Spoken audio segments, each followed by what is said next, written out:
کہ कोई फिटनेस के मसाइल ना होते तो मेरा ख्याल है शाहीन आफरीदी वगैरह होते तो मैच जो है वो हमने जीत जाना था। बहरहाल आज जो है वो आपको जैसे कि मालूम है कि 9:30 बजे रात को इमरान खान साहब की क़यादत में एक टेलीथॉन जो है वो हो रही है। इस टेलीथॉन का जो बुनियादी मकसद है वो जो हमारे सैलाब से मुतासर 1 करोड़ के लगभग लोग हैं उनका हाथ बटाना है, उनकी मदद करना है। पूरा पाकिस्तान इस जो आफत है उससे मुतासर है। हमें बड़ा अफसोस है कि इस दफ़ा बारिश की जो पेशगोई थी वो तकरीबन 2.5 महीने पहले मेट ऑफिस कर चुका था। हमारा जो इदारे थे NDMA भी और बाकी इदारे भी, उनको ये बात खबर मिल चुकी थी कि आपका ये जो बारिश है इस बार वो पिछली दफ़ा के सीज़न से बहुत ज़्यादा है। लेकिन बदकिस्मती से 2.5 महीने पहले ये जो हुकूमत है और इसके जो सारे माशाल्लाह वज़रा हैं वो इमरान खान के ख़िलाफ़ केसेस बनाने में मसरूफ़ थे। वो डॉक्टर शहबाज गिल को अगवा करके उनको टॉर्चर करने के मंसूबे बना रहे थे। वो PTI के जो वर्कर्स हैं उनके ऊपर केसेस करने के मंसूबे जो हैं वो उस वक्त बना रहे थे। और वो इन एक्टिविटीज़ में मसरूफ़ थे कि किस तरीके से इमरान खान को सियासत से बाहर किया जाए। ये जो तरजीहात थी हुकूमत की, उसके नतीजे में आज पाकिस्तान को इस एक अजीम तबाही का सामना है। और ये अजीम तबाही कतई तौर पे ना होती अगर आज से 2.5 महीने पहले हुकूमत वो इक़दामात करती जिसके नतीजे में ये सैलाब की जो मामला है वो रुक सकता था। आपने देखा कि किस तरीके से खैबर पख्तूनख्वा और पंजाब हुकूमतों ने किस तरीके से अपने अवाम को रिस्पॉन्ड किया। अगर 4 सद्दा के ऊपर जो बंद है वो ना हमने बनाया होता तो आज 4 सद्दा का जो शहर है उसको बहुत नुकसान होता। नौशहरा में अगर परवेज़ खट्टक ने वो बंद ना बनाए होते तो नौशहरा शहर जो है उसको बहुत नुकसान होता। इसी तरह सवात में जो इंफ्रास्ट्रक्चर क्रिएट किया गया था अगर वो ना होता तो इसको बड़ा नुकसान होता। इसी तरीके से जो तौनसा शहर है उसमें अगर उस्मान बुज़दार साहब ने वो वहाँ पे जो बंद है वो ना बांधा होता तो नुकसान जो था वो बहुत ज़्यादा होना था। लेकिन इन इक़दामात की वजह से आज ये तमाम बड़े शहर जो हैं ये इनकी बचत हो गई, ये बच गए। लेकिन ओवरऑल जो तबाही हुई है, जिस तरह हमने सिंध में देखा है, जिस तरह हमने बलूचिस्तान में देखा है, वो इसलिए हुई है कि आपने वहाँ पर जो 3 काम करने हैं वो नहीं हुए। ये जो सैलाब आते हैं इनकी बुनियादी वजह क्या है? इनकी बुनियादी वजह है कि आपने डैम्स नहीं बनाए, आपने ड्रेन का इंतज़ाम नहीं किया और आपने क्लाइमेट चेंज से निपटने का आपका मंसूबा नहीं हुआ। आज सिर्फ पाकिस्तान में क्लाइमेट चेंज के ऊपर कोई शख्स बात करता है तो इमरान खान है। आज पाकिस्तान के अंदर अगर 10 बिलियन ट्री सुनामी, आपने दरख्त उगाने की बात ही इमरान खान के अलावा किसी से नहीं सुनी। आपने डैम बनाने की बात ही इमरान खान के अलावा किसी से नहीं सुनी। इसी तरह से हमने जो कराची में काम किया था, अली जैदी ने, PTI ने जो काम किया था जिसके नतीजे में ड्रेन्स खोले थे, ये पूरे सूबों में होना चाहिए था। अगर सिंध में ड्रेन्स खुले होते ये तबाही ना होती। और फिर अब क्या कर रहे हैं कि जो वहाँ की जो लीडरशिप है वो अपनी ज़मीनें बचाने के लिए उनसे ड्रेन जो है वो अपनी ज़मीनों को बचाने के लिए आबादी की तरफ मोड़ रहे हैं, तो ये सारी तबाही हुई। बहरहाल इस वक्त हमारा जो मतमा नज़र है वो ये है कि रात को हम 7 बजे ये जो फ़ोन लाइंस हैं ये ओपन हो जाएंगी। 7 बजे ये फ़ोन लाइंस जो हैं वो अवेलेबल होंगे, नंबर्स सोशल मीडिया के ऊपर। तमाम लोगों से मेरी दरख्वास्त है, कतई नज़र कि वो किसी जमात से ताल्लुक़ रखते हैं, किसी ग्रुप से ताल्लुक़ रखते हैं, वो बढ़ चढ़ कर इन अकाउंट्स में जो है वो पैसे दें। दूसरी तरफ मैं ये बात बिल्कुल वाज़े कर दूं कि PTI के किसी भी लोकल तंजीम को ये इजाज़त नहीं है PTI की तरफ से कि वो जो चंदा महम वगैरह शुरू करे।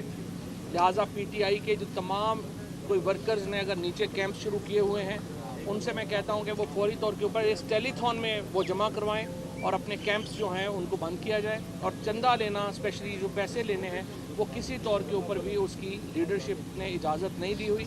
ये दोनों अकाउंट्स जो हैं ये गवर्नमेंट के अकाउंट्स हैं। अगरचे ये KP और पंजाब के दो खैबर बैंक और पंजाब बैंक जो है वो इसको हमें स्पॉन्सर कर रहा है, लेकिन जो टेलीथॉन हो रहा है वो पूरे मुल्क के लिए हो रहा है। लिहाजा गिलगित बल्तिस्तान में जो तबाही हुई है, सिंध में जो तबाही हुई है, बलूचिस्तान में जो तबाही हुई है, हम उनकी हुकूमतों के साथ मिलके इसमें जो है वो काम करेंगे, वफाकी हुकूमत के साथ जो है वो मिलके उसमें जो है वो काम करेंगे। लेकिन असल जो हमारा मतमा नज़र है वो ये है कि किस तरीके से फौरी तौर के ऊपर लोगों को क्या रिलीफ जो है वो दी जा सकती है। और उसके लिए मेरी अपील ये होगी, आज मैं इस्लामाबाद हाई कोर्ट का भी शुक्रिया अदा करना चाहता हूँ, जिन्होंने आज़ादी इजहार के ऊपर जो एक बैन लगाया गया था इमरान खान की स्पीचेस के ऊपर, उसको आइन से मुतसादम करार देते हुए उसको मुअत्तल कर दिया पैमरा के फ़ैसले को। और इंशाअल्लाह अब ये ज़्यादातर जो हमारे टेलीविज़न नेटवर्क्स हैं उनके ऊपर भी ये टेलीथॉन जो है वो हो रही होगी। 500 के लगभग जो डिजिटल हमारे जो प्लेटफॉर्म्स हैं उनके ऊपर ये टेलीथॉन हो रही होगी और पूरी दुनिया के लोग जो हैं वो इस फंड रेजिंग में शिरकत करेंगे। और इंशाअल्लाह जिस तरह से इमरान खान ने पहले एक बहुत बड़े फ़ंड जो हैं वो जमा किए हैं और पाकिस्तान के गरीब तरीन लोगों की उससे मदद हुई है, इसी सिलसिले को जारी रखते हुए इसके ऊपर भी वो ये काम जो है वो इंशाअल्लाह करेंगे। अब आइए इस मामले की तरफ जो आज मैं भी देख रहा था, मिफ्ता इस्माइल साहब की प्रेस कॉन्फ्रेंस हुई है। पहली बात तो ये है कि मिफ्ता साहब जो हैं वो एक्सप्लेन करें और ये हुकूमत एक्सप्लेन करे कि इंटेलिजेंस ब्यूरो ने किस कानून के तहत फ़ोन टैपिंग की है। फ़ोन टैप करना एक पाकिस्तान में रवाज ही बन गया है और यूँ लगता है कि अदालतें हों और हमारे कानून नाफिज करने वाले अदारे हों वो बेबस हैं एजेंसीज़ की इस ट्रांसग्रेशन के आगे। जजेस के फ़ोन टैप हो रहे हैं, हमारे आला तरीन जो एहलकार हैं उनके फ़ोन टैप हो रहे हैं पाकिस्तान में। इसका मतलब यह है कि कोई प्राइवेसी लॉ है ही नहीं। हालांकि आर्टिकल 14 जो है पाकिस्तान के आइन का वो राइट टू प्राइवेसी देता है। आर्टिकल 9 है, 10 है, 14 है, ये तमाम आर्टिकल हमारी जो प्राइवेसी है उसको प्रोटेक्ट करते हैं। लेकिन ये जो गुफ्तगू लीक हुई है, अगरचे इसमें कुछ टोटे जोड़े गए हैं, 100% गुफ्तगू इस तरह से नहीं हुई, इसके बावजूद इसका जो बुनियादी नुक्ता है उससे हम बिल्कुल पीछे नहीं हट रहे। जो बुनियादी नुक्ता उठाया है शौकत तरीन ने, नौसन लगारी ने और झगड़ा ने, ये बिल्कुल सही बात है। मैंने पहले ही कह दिया था, जब तक IMF का फुल डिस्क्लोजर नहीं होगा उस वक़्त से पहले हम इस वक्त IMF के प्रोग्राम में जाके इन्होंने हमारी कमर तोड़ दी। ना इन्होंने ऑयल प्राइसेस को निगोशिएट किया प्रॉपरली, ना इन्होंने बिजली के प्रॉपरली निगोशिएट किया। बिजली के बिल देना आज आम आदमी के लिए उसकी कमर टूट गई है। सफ़ेद पोश आदमी बिजली का बिल दे ही नहीं पा रहा। तेल की कीमतों में इन्होंने अंधों की तरह इजाफा किया है। तेल की कीमतें आम आदमी के बस से ही बाहर हो गई हैं और हर चीज़ ये कह देना कि नहीं IMF कह रहा था तो इसलिए हमें करना पड़ा, ये कोई जवाब नहीं है। इस तरह से मईशत नहीं चलती। अगर आपने सारी मईशत ये जिस तरह से चलानी है कि आपके जो मिडिल क्लास है उसकी कमर ही टूट जाए, वो खड़ी ना हो सके, कीमतों में इतनी कमी हो जाए, इतनी ज़्यादा इजाफा हो जाए।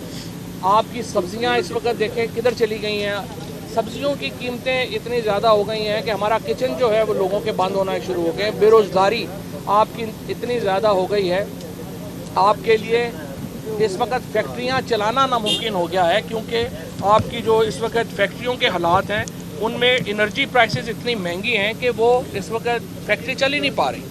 लिहाजा आप फैक्ट्रियां बंद करके मईशत कैसे चलाएँगे? सिर्फ कर्ज़े के ऊपर मईशत नहीं चलती। बिल्कुल वाज़ेह बात है, हम इस वक्त जो सूबे हैं हमारे वो इस वक्त सैलाब से तबाही हो गई है। पिछली दफ़ा जब कोरोना आया था तो इमरान खान ने बात की थी IMF के हेड से की थी। हम क्या कह रहे हैं इनसे कि आप ये बात करें उनसे कि सैलाब की इन तबाहकारियों के साथ हमारे लिए मुमकिन नहीं होगा कि हम ये सरप्लस दे सकें। अगर ये गद्दारी है, अगर पाकिस्तान के अवाम को रिलीफ देना गद्दारी है, ये तरीके इंसाफ की करती रहेगी। हमारे पास इसके अलावा कोई ऑप्शन नहीं है। आपने गरीबों की कमर तोड़ दी है और उसके ऊपर आप इंसिस्ट कर रहे हैं कि नहीं, हर सूरत में हमने IMF के प्रोग्राम को इसी तरह से ही वो जो है वो लेके जाना है। आप इस तरह लेके नहीं जा सकते। आपको सूबों की रिजर्वेशंस को सामने रखना होगा। आपके पास इतना वक्त नहीं था उस वक्त कि आप तैमूर झगड़ा के साथ और पंजाब के फाइनेंस मिनिस्टर के साथ बातचीत कर सकें। और मिफ्ता इस्माइल साहब की जो कारकर्दगी है उसके ऊपर हमसे ज़्यादा तो नून लीग के अपने लोग तनकीद कर रहे हैं। आप आबिद शेर अली की प्रेस कॉन्फ्रेंस देखें, आप हनीफ अब्बासी की प्रेस कॉन्फ्रेंस देखें, खुद नवाज शरीफ साहब ने जो सोहेल वड़ाई साहब के साथ गुफ्तगू की वो अब आपके सामने है। सो मिफ्ता इस्माइल तो इस वक्त مجھے یوں لگ رہا ہے کہ صرف پی ٹی آئی کی جو تنقید کا معاملہ نہیں ہے، وہ تو اپنی پارٹی میں شدید تنقید کا اس وقت سامنا، وہ کس منہ سے جو ہے وہ اس وقت شوکت ترین کو اور جھگڑا کو اور ان باقی لوگوں کے اوپر جو ہے وہ اس وقت تانے دے رہے ہیں ان کو. آپ کی تو اپنی پارٹی میں آپ کی کوئی پوزیشن نہیں ہے. سو لہٰذا میں یہ سمجھتا ہوں کہ اس وقت پاکستان کے عوام کی جو ریزرویشنز ہیں، جن کا اظہار اس فون کال میں ہوا ہے، یہ بالکل درست ہے. ہمارے نزدیک پاکستان کی جو ریاست ہے اس کا جو انٹرسٹ ہے وہ پاکستان کے لوگوں سے جڑا ہوا ہے. یہ ریاست کوئی ڈرائنگ روموں میں بیٹھے ہوئے چند لوگوں کا نام نہیں ہے، یہ ان 22 کروڑ لوگوں کا نام ہے جو کہ اس وقت پاکستان میں، اور ان 22 کروڑ لوگوں کا انٹرسٹ جو ہے وہ پروٹیکٹ کرنا، ان کی حفاظت کرنا ہماری پی ٹی آئی کی ذمہ داری ہے. ہم صرف ڈرائنگ روم میں بیٹھے ہوئے 50 لوگ یا 60 یا 70 لوگوں کے ذمہ دار نہیں ہیں، جن کی جائیدادیں یہاں پہ نہیں ہیں، جن کا کوئی بزنس یہاں پہ نہیں ہے. کسی نے لنڈن میں اپارٹمنٹس لیے ہوئے ہیں، کوئی دبئی میں بیٹھا ہوا ہے، کوئی کدھر بیٹھا ہوا ہے. یہ ہماری پرائیورٹی نہیں ہے. ہماری پرائیورٹی پاکستان کے عوام ہے، اور ہم نے ان کے لیے ہر وہ قدم اٹھانا ہے جو پاکستان کے عوام کے انٹرسٹ میں ہوگا. پاکستان کے عوام میں کے انٹرسٹ میں یہ ہے کہ آئی ایم ایف کا فل ڈسکلوجر ہو، اور نمبر 2 جو سیلاب کی تباہ کاریاں ہوئی ہیں اس کے بعد سرپلس کا معاملہ جو ہے وہ دوبارہ ہم سے طے کیا جائے. اس کے بغیر ہم آگے نہیں بڑھیں گے، اور انشاءاللہ تعالیٰ یہ ٹیلی تھون میں جو معاملہ آئے گا. اور پھر میں آپ کو ایک اور بات بھی بتا دوں، پاکستان کا بحران خالصتاً اکنامک نہیں ہے. کوئی بھی حکومت جو اس حالت میں ہو، اب مفتاح اسماعیل مذاکرات کرنے جا رہے ہیں، ان کی اپنی پارٹی کا اس پہ کوئی اعتماد نہیں ہے، اپوزیشن کا اس پہ کوئی اعتماد نہیں ہے، ریپرزینٹ وہ پاکستان کو کر رہا ہے. اس طرح تو نہیں ہوتا. آپ کی جب تک پوزیشن نہیں ہے آپ نہیں اس کو جو ہے وہ کر سکتے، پاکستان کو ریپرزینٹ آپ نہیں کر سکتے. لہٰذا بڑی امپورٹنٹ، اگر مفتاح اسماعیل کی جگہ میں ہوتا یا کوئی بھی اور آدمی ہوتا، وہ اس نے اپنی پارٹی کی تنقید کے بعد ریزائن کر دینا چاہیے تھا اور کہنا چاہتے جس بندے کو لگانا چاہتے ہیں آپ لگا لیں. اب آپ کے اوپر نہ اپوزیشن کا اعتماد ہے، نہ آپ کی اپنی پارٹی کا اعتماد ہے، لیکن آپ انسسٹ کر رہے ہیں کہ پاکستان کی نمائندگی میں کروں گا. یہ تو نہیں ہو سکتا. اس کے بعد جو امپورٹنٹ بات یہ ہے کہ جو تیمور جھگڑا نے اور محسن نے جو پوائنٹس اٹھائے ہیں وہ بڑے امپورٹنٹ ہیں کہ آپ ان کا جواب دیں. جواب دیں گے ہم آپ کا ساتھ دیں گے، جواب نہیں دیں گے ہم سمجھیں گے پاکستان کے عوام کے انٹرسٹ کے خلاف ہے، ہم آپ کا ساتھ نہیں دے پائیں گے. شکریہ. سر یہ بتائیے گا، آج تیمور جھگڑا صاحب نے تو اپنا ایک پریس کانفرنس میں ایکسپلین کیا اس سارے معاملے کو جس کا آپ نے ذکر کیا، کیا پارٹی قیادت نے شوکت ترین کو بھی یہ ہدایت کی ہے کہ وہ اس سارے معاملے پر کوئی وضاحت دیں کہ یہ سارا معاملہ بیسیکلی کال کا تھا، کیونکہ اس کے اوپر باقاعدہ ٹرانسمیشنز ہوئی ہیں؟ ایک تو یہ بتا دیں. دوسرا سر، ابھی جس طرح کچھ ہی ماہ پہلے اوورسیز پاکستانیوں کا ووٹ کا حق جو ہے وہ باقاعدہ اسی ایوان میں ان سے چھینا گیا، اور اب دوبارہ ہم اوورسیز پاکستانیوں کی طرف مدد کے لیے دیکھ رہے ہیں، تو کیا یہ زیادتی نہیں ہے ان کے ساتھ کہ ہم انہیں ووٹ کا حق نہیں دیتے لیکن ہر مشکل میں ہم ان سے مدد مانگتے ہیں؟ پہلی بات تو ہے کہ اسپیشل ٹرانسمیشن تو آج پی ٹی آئی سانس لے تو اس پہ ہو جاتی ہے الحمدللہ. عارف حمید بھٹی صاحب نے کہا تھا کہ اب تو صحافت پریس ریلیز کی صحافت رہ گئی ہے، اور انہوں نے خود ہی کہا کہ اب تو ہمیں آتا ہے کہ یہ پڑھ کے بول دیں، ہم پڑھ کے بول دیتے ہیں. آج آپ دیکھیں کہ میں تو حیران ہوں، صدف عبدالجبار جیسی لڑکی جو ہے اس کے اوپر انہوں نے اس کو جو ہے وہ گل کے کیس میں نامینیٹ کر دیا. اب نیوز کاسٹر کا کیا قصور ہے کہ آپ اس کو جو ہے وہ اس میں جو ہے وہ غداری کے کیس اور میوٹنی کے کیس میں ڈال رہے ہیں. عماد یوسف کو ڈال دیا، ARY کو آپ نے بند کر دیا. پاکستان میں اس وقت تو انڈیپینڈنٹ تو جو ٹی وی رہ گئے ہیں وہ بیچارے پتہ ہی ہے آپ لوگوں کو کیا حالات چل رہے ہیں. سو اسپیشل ٹرانسمیشن تو کوئی امپورٹنٹ نہیں ہے. ایک ہی طرح کے صحافی، ایک ہی طرح کے سوال، ایک ہی طرح کے گروپ، کوئی ڈائیورسٹی تو ہے ہی نہیں، کسی دوسرے کا پوائنٹ آف ویو تو جو ہے اس میں آتا ہی نہیں ہے. تو صحافت کا تو اس وقت حال ویسے ہی بڑا پتلا ہے. تو دوسری بات یہ ہے کہ شوکت ترین صاحب جو ہیں انہوں نے جو آج تیمور نے اور اسد عمر صاحب نے ایکسپلین کر دی ہے، ترین صاحب کی ضرورت ہوگی تو وہ بھی ادھر ہی ہیں، میڈیا پہ آتے رہتے ہیں. جس طریقے سے آج انہوں نے کہا کہ اسٹرائک کرنے کی کوشش کی گئی ہے، بیانیہ دوبارہ میں نے کوشش کی کہ شاید فوج کے اور پی ٹی آئی کے جو تعلقات کہا جا رہا ہے کہ بہتری کی طرف جا رہے ہیں، اس کو دوبارہ خراب کرنے کی سازش نہیں آپ دیکھ رہے ہیں کہ معاملات دوبارہ خراب کرنے کی کوشش کی جائے؟ پاکستان میں اہم بات یہ ہے کہ عوام کے تعلقات اور پی ٹی آئی کے تعلقات جو ہے وہ صحیح رہنے چاہیے. وہ یہ تعلقات نہیں توڑ پا رہے. باقی سارے تعلقات اوپر نیچے ہوتے رہتے ہیں، ان کا فرق نہیں پڑتا. عوام سے تعلقات جو ہے وہ مضبوط رشتے کے اوپر قائم ہے. عوام آج بھی سمجھتی ہے کہ ایک ہی لیڈر ہے پاکستان میں جس کے اوپر اعتماد کیا جا سکتا ہے، وہ عمران خان ہے. اور پوری عوام انشاءاللہ عمران خان کے ساتھ کھڑی ہے، ان کے بیانیے کے ساتھ کھڑی ہے۔ چودھری صاحب، آپ نے کہا کہ فون ٹیپنگ ہوئی اور یہ غلط بات ہے، دوسری جانب کس کی بات کو زیادہ اہمیت دی جائے؟ کیونکہ عمران خان صاحب کہتے رہے کہ ملک سے غداری جب سیاستدان کرتے رہے تو ان کی فون ٹیپنگ ہوتی رہی ہے اور وہ اس کو ڈیفینڈ کرتے رہے، کیا آپ کو مانا جائے یا عمران خان صاحب؟ ایسا انہوں نے کبھی نہیں کہا۔ عمران خان نے یہ کہا تھا کہ جو فون ٹیپنگ ہوتی ہے کہ جہاں پر آپ کے ملک کی انٹرسٹ انوالو ہوں، لیکن فیئر ٹرائل ایکٹ میں اگر آپ اٹھا کے دیکھیں گے اس میں طریقہ کار درج ہے کہ فون ٹیپنگ کیسے ہونی ہے۔ ظاہر ہے آپ قانونی فون ٹیپنگ جو ہے وہ ایک علیحدہ معاملہ ہے، اس کو بالکل ہی جو ہے وہ جوڑنا وہ تو بالکل غلط ہے۔ ٹھیک ہے، thank you sir, thank you.